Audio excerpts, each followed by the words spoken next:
Assalamualaikum warahmatullahi wabarakatuh. Selamat pagi anak-anak. Mudah-mudahan kalian semua dalam keadaan sehat walafiat. Baik, hari ini melanjutkan materi dari IPS.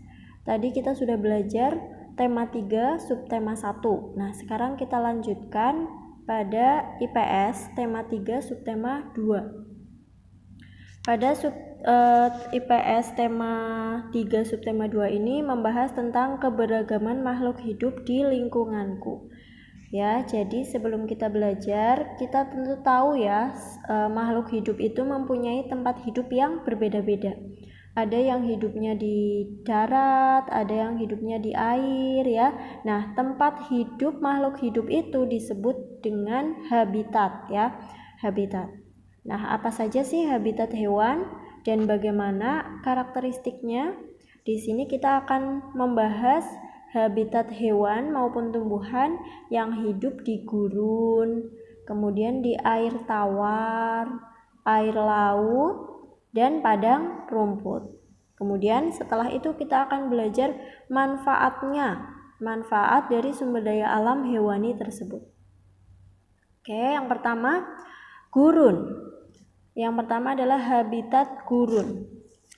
Habitat gurun ini bisa kita temui di daerah-daerah yang banyak terdapat gurun pasir ya, seperti di Arab Saudi. Nah, habitat gurun ini mempunyai karakteristik. Karakteristik itu artinya sama dengan ciri-ciri ya. Karakteristik dari gurun pasir yang pertama adalah iklimnya tropis dan subtropis. Kemudian yang kedua, suhu pada permukaan bisa mencapai 60 derajat Celcius pada siang hari, berarti sangat panas ya. Selanjutnya, yang ketiga, sifat tanah itu berupa batuan atau lempung. Bahkan bisa juga ditemui tanahnya itu yang berkerikil, berpasir, berbatu, dan sifatnya itu selalu kering ya.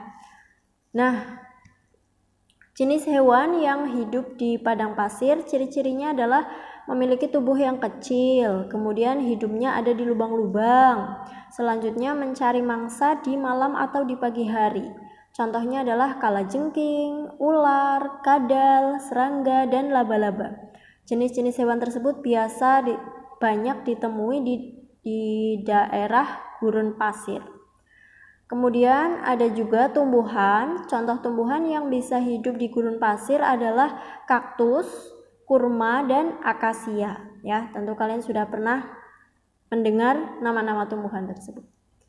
Selanjutnya, habitat yang kedua adalah air tawar.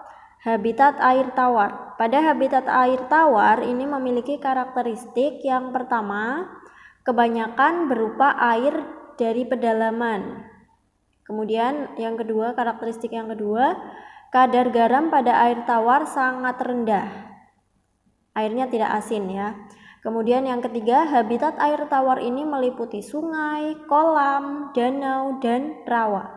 Nah, air tawar ini bisa kita jumpai pada habitat sungai, habitat kolam, habitat danau, maupun habitat rawa. Contoh tumbuhan yang biasa hidup di air tawar adalah teratai dan eceng gondok. Itu adalah tanaman air yang tumbuhnya atau hidupnya itu mengambang di atas air, di permukaan air. Kemudian yang kedua, contoh hewan yang hidup di air tawar. Biasanya itu berupa ikan ya, ikan air tawar seperti mujair, ikan emas, gurame, dan lain sebagainya.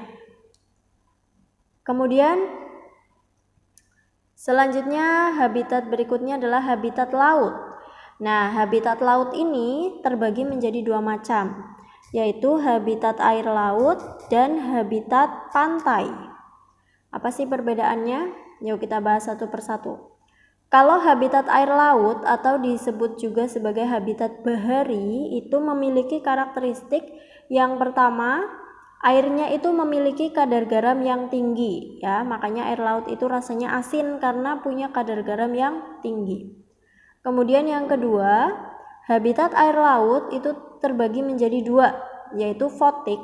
habitat air laut fotik. Fotik itu artinya daerah tersebut mendapatkan banyak cahaya, ya. Berarti di laut yang perairannya masih dangkal, yang masih bisa terkena cahaya matahari, itu namanya habitat air laut fotik.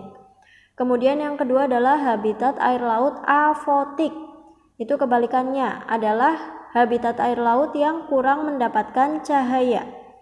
Berarti ada di perairan laut yang dalam, ya, yang cahaya mataharinya tidak bisa sampai ke dalam atau sampai tapi sedikit. Itu adalah habitat air laut atau bahari. Contoh hewan yang hidup di air laut adalah ikan-ikan besar, ya, seperti ikan paus, ikan pari, lumba-lumba, dan lain sebagainya. Kemudian yang kedua adalah habitat pantai. Habitat pantai ini memiliki karakteristik yang pertama dipengaruhi oleh pasang surut air laut. Kemudian yang kedua, organisme pantai harus bisa beradaptasi dengan terpaan gelombang. Yang ketiga, hewan di habitat pantai mengambil makanan ketika air pasang. Contoh hewan yang hidup di pantai adalah ikan bandeng, bintang laut, kepiting, kerang, dan lain sebagainya. Kemudian untuk contoh tumbuhannya yang hidup di air laut ada pohon kelapa dan satu lagi ada pohon bakau, ya. Pohon bakau itu banyak ditemukan di tepi pantai. Nah, itu adalah contoh hewan dan tumbuhan yang hidup di habitat laut. Ada yang di air laut, ada yang di pantai. Kemudian habitat selanjutnya adalah padang rumput. Nah, padang rumput ini memiliki karakteristik banyak ditemukan rumput yang diselingi semak-semak ataupun rumpun pohon rendah, ya. Kalau habitat padang rumput itu banyak ditemukan rumput yang sangat luas, ada semak-semaknya dan pohon-pohon yang rendah, rumpun pohon yang rendah. Kemudian contoh hewan yang biasa hidup di padang rumput itu ada kelinci, kemudian serangga, dan bermacam-macam jenis burung. Kebanyakan ini hewan-hewan yang jenisnya herbivora atau hewan-hewan pemakan tumbuhan, itu banyak hidup di daerah padang rumput. Nah, itu adalah jenis-jenis habitat yang ada di lingkungan sekitar kita, ya, tempat hidup hewan dan tumbuhan yang berbeda-beda. Nah, selanjutnya adalah pemanfaatan sumber daya alam hewani, ya. SDA itu istilahnya singkat, sumber daya alam artinya, ya. Jadi hewani berarti segala sesuatu yang berasal dari hewan. Hewan, sumber daya alam hewani itu mempunyai banyak manfaat khususnya bagi manusia, ya. Yang pertama ini bisa dijadikan sebagai sumber pangan.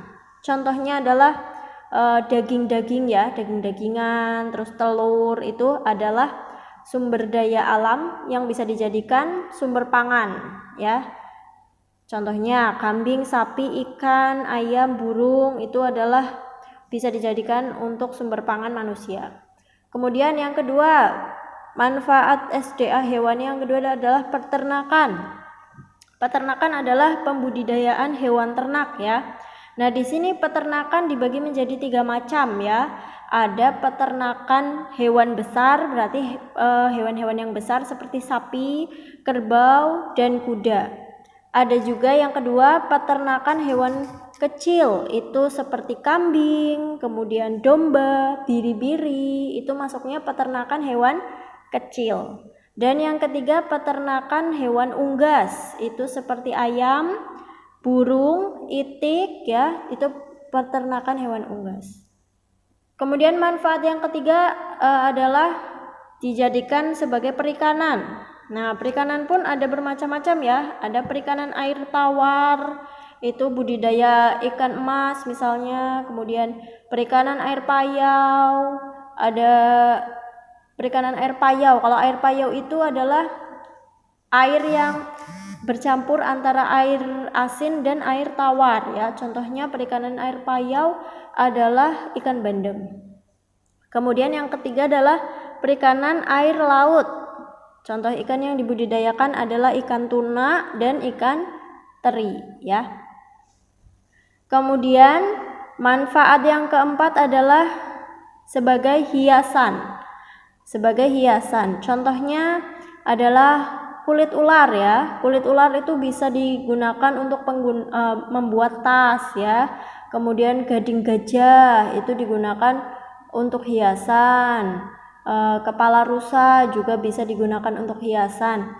Dan kerang ya, kerang itu kalau kita pergi ke pantai biasanya ada penjual-penjual hiasan yang terbuat dari kerang. Nah, itu juga termasuk pemanfaatan sumber daya alam hewani.